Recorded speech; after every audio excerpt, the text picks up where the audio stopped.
To do tonight is I want to give you really a bunch of background information.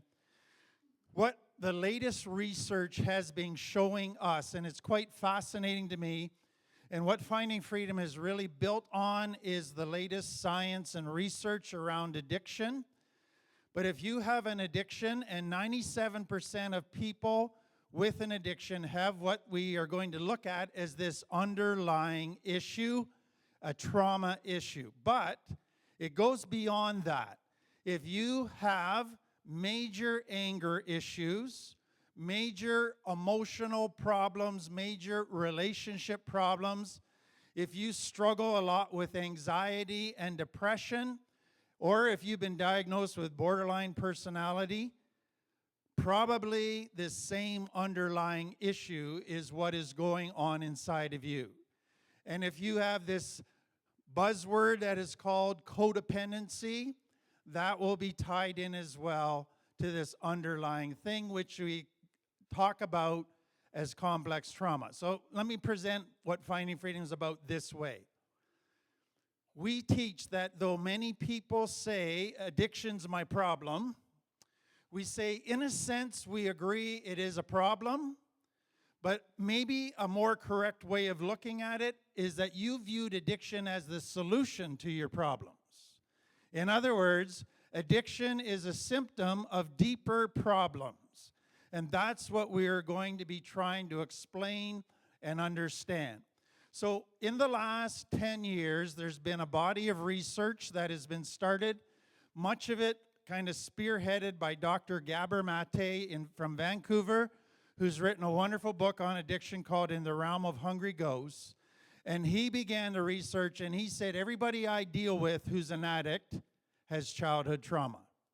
And that led to a bunch of research that happened in all kinds of different areas.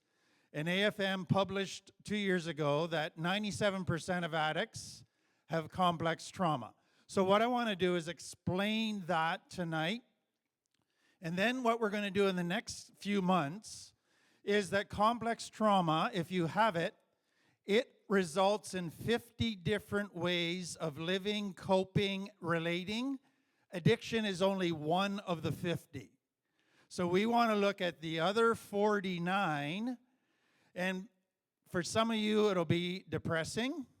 For some of you, you're going to go, wow, am I ever screwed up? I knew I was a little screwed up, but not this screwed up. But for others of you, you go, okay, now it makes sense. Now I understand why I do what I do. And now I understand that to heal from addiction and recover, I don't just need to stop using, I got to get healthy in those other 49 areas. Because if I don't get healthy there, those other 49 areas will take me back to using again or to a relapse. So trauma, by definition, is simply being in a dangerous situation or a situation that you perceive is so dangerous that it is beyond your ability to handle it. And so you are afraid that you are either going to get hurt real badly, die, or go crazy. So that is a definition of trauma. So it's an event that is super dangerous, super scary. Two types of trauma, and that's where this complex thing. So simple trauma is what most of us would know as trauma, and simple just means one time. So it's a car accident, it's being raped, it's being jacked, all of those things, one-time events, scare you like crazy, and that's, you get over it. Or some don't, but it's a one-time event. Complex is just simply taking simple, one time, complex, all the time. And what it simply means is that when a person's in an ongoing environment of danger, so it's not just a one-time event, it's where they always don't feel safe. They always feel they have to be on guard, or they're walking on eggshells, and they are always ready to fight or flight. And that is the trauma response, is I don't have the tools to handle the danger, So my only options are to fight back or to flight or get out of there as fast as I can. Now, if it happens to a child, you're too little to fight back and you're too little to run away. So there's a third option, which is freeze. Shut everything down. Try not to feel any emotions, any pain, anything that would make me vulnerable or weak. Freeze everything up. And so that is what 97% of addicts experience growing up. So there's 4 environments in which a person can experience complex trauma, and they're listed from most severe to least severe. And what you need to understand is there's a spectrum of complex trauma, from high, severe complex trauma to milder doses of complex trauma. But in the end, they always seem to take you to the same place: fight, flight, or freeze. And when you find drugs and alcohol, you think, I found the perfect way to fight, flight, or freeze. So why do I need to do anything else? I have found the solution to all my problems, the way to cope, and it becomes your best friend. So that is why 97% of people with complex or addicts have complex trauma. So the 4 environments: number 1, abuse. So physical abuse, verbal abuse, emotional abuse, sexual abuse, spiritual abuse. If a child is worried on any given night that dad might be drunk and beat mom up or beat the kids up, or dad might yell and tear a strip out of you, mom might pout, mom might give you the silent treatment, mom might call you down, mom might tease you, laugh at you, make fun of you, that's abuse. And what happens to a child with that? That's a scary way to live. Because every day you're afraid you're going to get hurt or humiliated. And so you live on eggshells. You live on guard, always ready to fight or flight. And so many of you, and for many years, this was the only area that we looked at when it came to understanding why people became addicts, because it was the most obvious. The second one is abandonment. When a child is abandoned, mom and dad aren't there for them. They're in a strange environment all by themselves. What that means is they are now facing a dangerous world, a dangerous home, a dangerous school life all alone, without resources to handle it, without tools, without support to handle the dangerous world that they're in. So abandonment is one of the most severe, but it's an emotional thing as well as a physical, where you grow up feeling all alone. Your only way of coping, because nobody's giving you any other tools, is fight, flight, or freeze. And then the third one is neglect.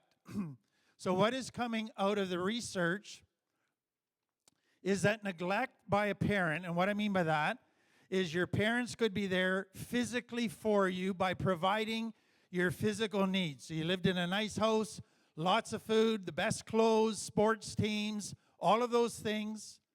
They're just not there emotionally. Dad might be sitting in the same room, but dad is not emotionally available. Mom might be in her depression, in her own addiction, in her own world. She is in the house, but she is not there. So the child's emotional needs get neglected. And what we're finding is that is just as severe as physical abuse. And it is just as severe as abandonment, because what happens when a child is neglected? They feel abandoned. They feel all alone. And so, as we look at the brain of a child that is neglected, we see tremendous damage done. It doesn't develop in a healthy way, and we will look at that in more detail in the future. The fourth is the most subtle, but it is probably maybe the most important in my mind. All of us as children have certain needs. So we have a need to be loved unconditionally. We have a need to be accepted, warts and all. We have a need to be valued, that we matter. And we need those needs consistently met in us. But if you grow up in a home where you're teased and told you're chubby all the time and that's your pet name, or they make fun of you because you're dyslexic and you don't read very well, or you have buck teeth and braces and they make fun of you, all of that, you don't feel accepted. And what happens when a person doesn't feel accepted? You're always on guard because somebody might take a shot at you. Somebody might make fun of you and humiliate you. So you live in fight, flight, or freeze. So those are the 4 different scenarios that result in children having complex trauma. Now, you know what the sad reality is? Probably about 75% of our culture anymore has complex trauma. How many of those people, if they live in a nice house and they got a good paying job, and they respond by being a perfectionist and an ultra achiever and a super responsible person, how many of them are going to stop and say, maybe I need to look at some problems in my life? No, but addicts will, because it takes you to a level of pain where you realize I better deal with this or I'm in big trouble. So here's the diagram I use when I explain complex trauma. So in the blue circle, there's the danger, trauma, pain that is there, okay? If a child in a healthy family faces danger, faces potential problems, they get fear. But what happens to that child is parents who love them unconditionally come beside them and say, it's okay, here's what you need to do, and they give them tools. And then they say, we'll be with you, we're here, and they support them. And the child goes through that circle and comes out on the other side with more tools, maturity, confidence, and feeling loved. Now, here's what happens in complex trauma. You get to that trauma, you get to the danger, the problems, nobody's there to show you how to do it. Nobody's there to support you. So you say, I think I can figure this out. And you head into the circle and you get hurt. You get hurt badly and you run out.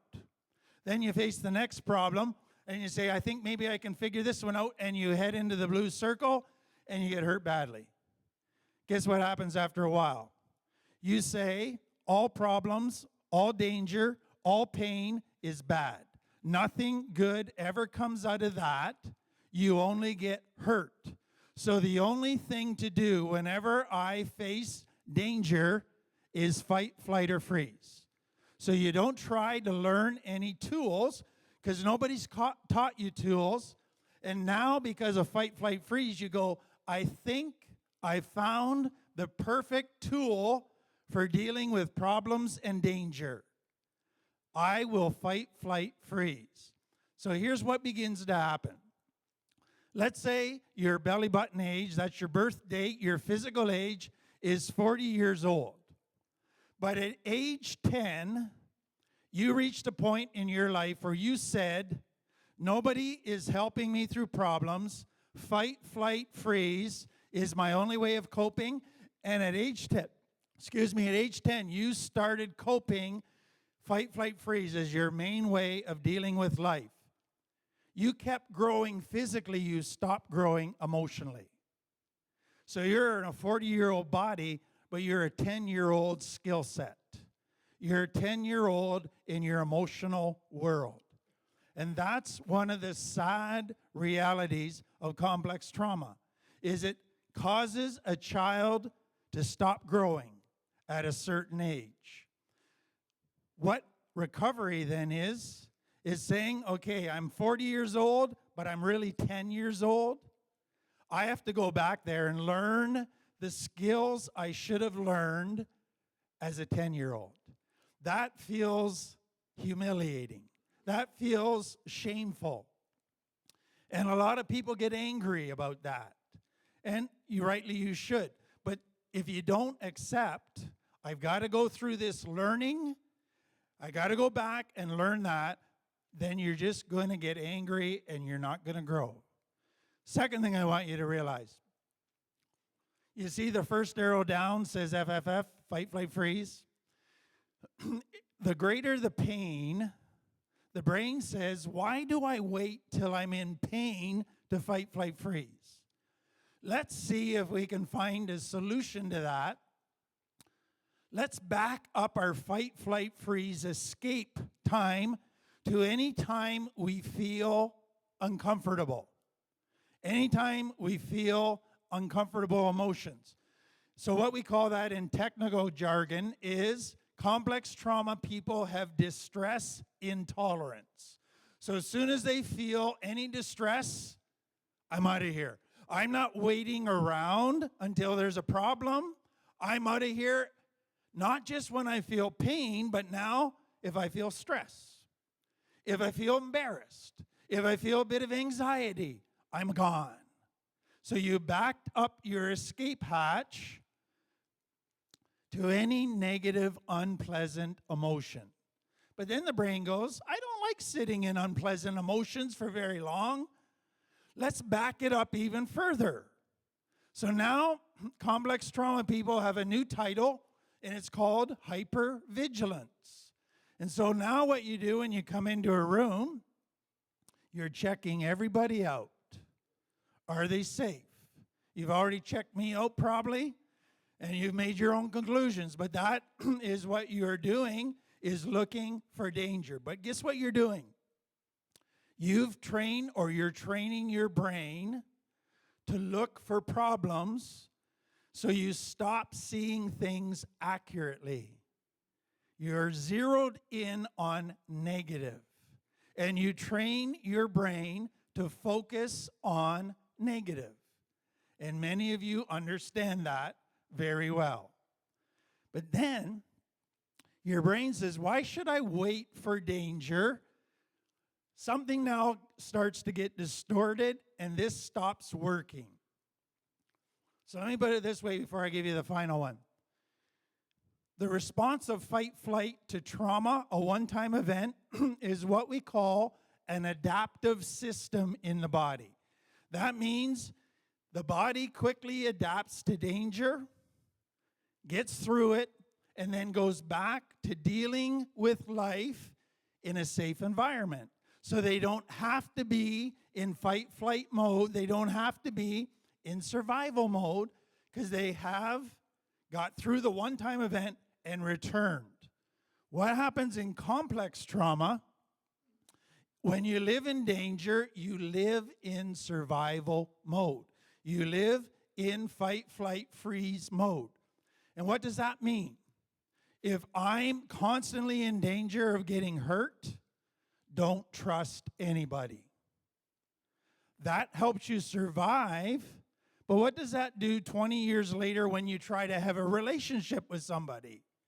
If you say, my number one rule is don't trust, you never have a healthy, intimate relationship.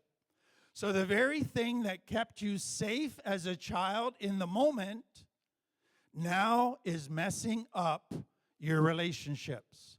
So an adaptive system has become maladaptive. So let me take that further.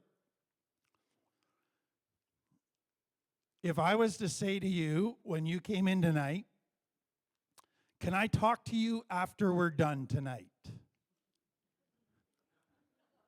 Where did your brain go? You wouldn't have been able to hear a word I'm saying all night because your brain went to, I wonder what I did wrong. That's a maladaptive system.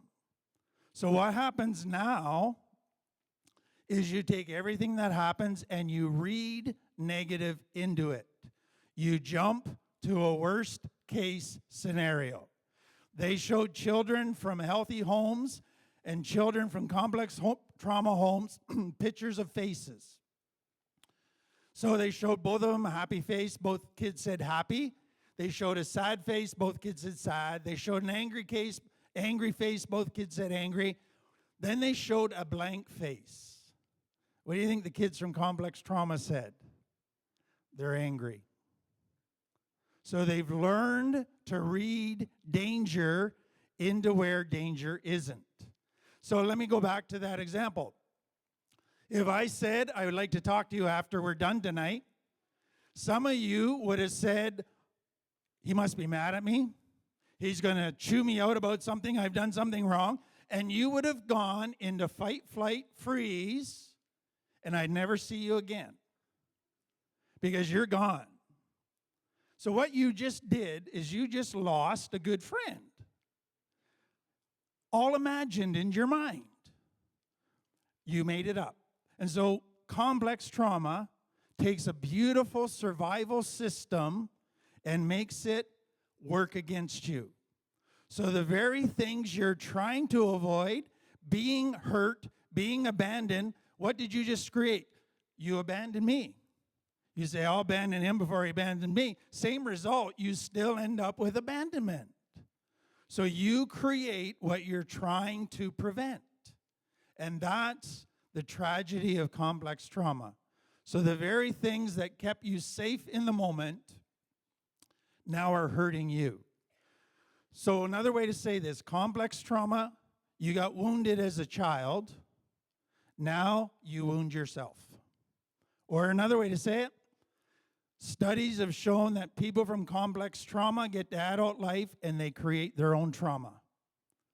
And they keep setting up danger in their life to keep hurting themselves. So what we're going to look at over the next few months is the 50 fight, flight, freeze, things that come out of complex trauma. So you're going to see some deal with how I see myself. Some deal with how I cope with stress, with sadness, with loss, all of those things. Some will cover how I relate in relationships. All of those are going to come out over the next few weeks. Tonight, we're only going to do the first one. That's all we're going to have a chance for.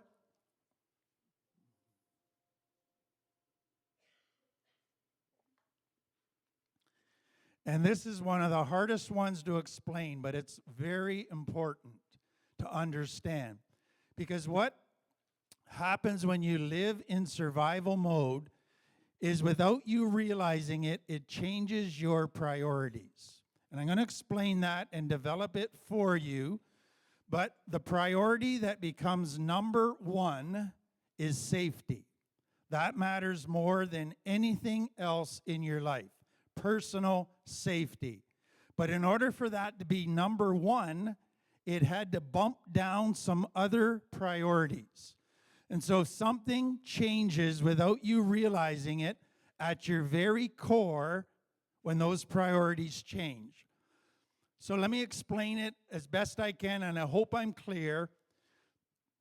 What happens when you're in danger? Safety becomes number one priority. But what that means is a child that is worried about dad beating them up tonight or the babysitter sexually abusing them, they're not thinking ahead with, so what they're thinking is right now, what do I got to do right now tonight to stay safe? What do I got to do to stay safe? They're not thinking about, if I do this tonight, what will the consequences be in 10 years? That's stupid in their mind. Who cares? I got to stay safe tonight. So it makes you base your decisions on immediate. And so with complex trauma, two priorities come in.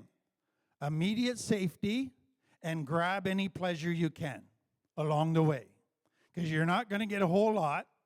So instant gratification becomes the two main priorities. But something even deeper happens than that. When you're in danger, your safety is more important than loving other people. Or put it another way, when I'm in a relationship and I feel danger, I matter more now than the other person. My needs now are more important than the other person. My safety means I will stab you in the back, throw you under the bus, lie to you, cheat on you, betray you, because I got to stay safe. your needs, you as a person, aren't as important right now as me. So guess what is happening there? You are changing. So in a healthy home, what happens in there is two things. Number one, people are equal. I love you, you love me. Your needs matter just as much as my needs. I will make sacrifices at times to meet your needs, but if it's a good, healthy home, you will make sacrifices at times to meet my needs. And it'll be about a 50-50 thing. Secondly, there is love as the number one priority. We will always treat each other with respect. We will always tell the truth to each other. That's love by definition. You respect. You tell the truth. We will accept each other. So love is what a child experiences in a healthy home. So they learn to give and value people as equals. They give not to get, but they give knowing the other person loves them as well. And so that is healthy. But here's what's happening in complex trauma. My needs are becoming more important than your needs. Love now takes a back seat to my safety. So I will love you only if I don't get hurt. But you're becoming a narcissist. Do you know what a narcissist is? It's all about me. What I need right now matters more than what anybody else needs. I am the most important person in the world right now, and that has to have priority over whatever you want, whatever you need. So complex trauma, without you even realizing it, turns you into a narcissist. And narcissists, it's kind of an ugly word. Let me give you an example. Borderline personality disorder. You may not know that, but probably about 50% of you here have it. You just haven't been diagnosed. But it goes like this. Borderline personality, the main first criteria was these people don't like themselves very much, number one. Lots of shame. Number two, they are emotional nut jobs. If they get triggered, they go from 0 to 1,000 in a nanosecond, and usually that's anger. And so they just are having a beautiful day. Something happens, they lose it, and they've had a terrible day. And they hate themselves for it. Then they found this. What causes borderline personality is a fear of being abandoned. And so as soon as they're in a circumstance where they fail, where they're rejected, where they're disrespected, where somebody doesn't give them attention, they start to fear abandonment. And what happens at that moment is they go crazy. But what happens in the craziness? They are classic narcissists, which basically means your world better start revolving around me. You better do what I want you to do now or else. And they become so self-centered, so selfish. Why? Because the greatest pain in their life has been abandonment, and now they're afraid it's going to happen again, and they go narcissistic. And so what you're going to find is that everybody from complex trauma struggles with, it's all about me.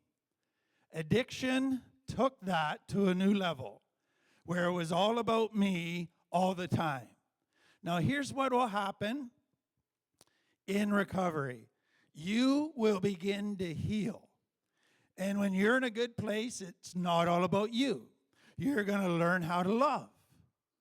In narcissism, you don't love people, you just use people. You use people to get what you want or what you need.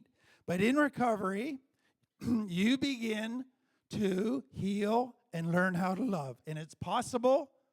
It takes a lot of work, but it's possible. But you're going to get triggered. Something will trigger your fear. And in that moment, you'll become a narcissist again. Or you'll be strongly tempted to become a narcissist again. In that moment, that nanosecond when you're triggered, That is the most powerful force to try to stop. It is like having reins on a team of 8 horses that are determined to go that way, and you're determined to stop them from going that way. It feels almost impossible. And so the early days of recovery is starting to walk into that circle of problems, life, pain, getting your fear triggered, wanting to go to fight, flight, or freeze, but saying, no, it's different now. I've got tools I didn't have before. I got supports I didn't have before. Let's calm her down, and let's walk into it, and you get out the other side, and you go, hey, that was good. Scared me to death, but I made it. And that is part of the journey. All the research around complex trauma is making very clear you can't do it alone.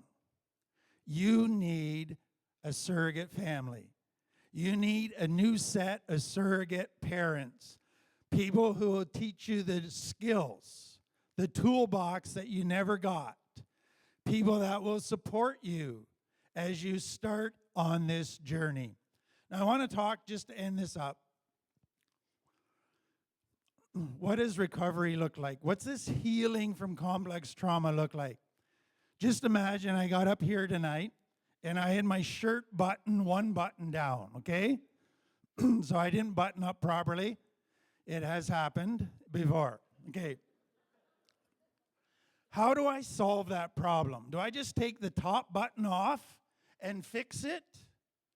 No, the only way to fix a shirt that hasn't been buttoned up properly, you got to totally unbutton it and then button it up right. And you want to know what happens with complex trauma? You got to unbutton that shirt. You got to take that old toolbox with all those old tools that kept you safe but made your adult life a mess. And you say, I got to get rid of that. And I got to start at square one and relearn how to live life. That's the challenge. I would say, in my life experience, healing from complex trauma is probably the most difficult task anyone has been called to do. It takes total devotion, but it's possible. You can't do it by yourself, but with support, it is possible. It is slow. It is sometimes very messy. Sometimes it's 2 steps forward, 1 step back. But it is a journey that is possible. So to make that, I think you have to start with humility. And what I mean by that is this. Complex trauma turns people into a narcissist. What does healthy look like? Humility. Now, that's not going around saying, I'm a piece of junk, I'm no good. That's not humility. You might have been taught that. All that humility means is I see life accurately. And what that means is you're equal with me. You're just as important. We have different abilities, but we're just as important. So I will treat you as an equal, and I will see myself as an equal, not as a piece of garbage. It's really hard for people from complex trauma to get their head around humility, because for many of you, if you humbled yourself as a child and were vulnerable, open, honest, shared a struggle, you got humiliated. You got your nose rubbed in it. You got made fun of. You got punished. You got picked on. And so in your mind, humility equals humiliation. And so what you have to understand up front is I have to heal with safe people where I can be humble. People, if I get humble, aren't going to humiliate me. People that aren't going to blab it around. But if I'm with safe people, I can start to open up and be honest. I can be vulnerable. I can start to see myself as having value, as being just as important as and equal with everybody else. And as you develop healthy humility with healthy, safe people, that's where the healing starts. If you come into recovery thinking, I'm better than everybody, so I'm still going to be a narcissist, and I'm never going to admit all my struggles, you're not going to do very well in this journey. If you come in saying, I'm such a terrible person, I can't open up to anybody, you're going to stay stuck. So there's a risk that has to be taken, and that is, right up front, I will take the risk of choosing to check out some people to see if they're safe. Then if I think they're safe, I will choose to trust them a little bit. And in trusting them a little bit, I'll open up a little bit. And that's the healing process, and that's where it begins.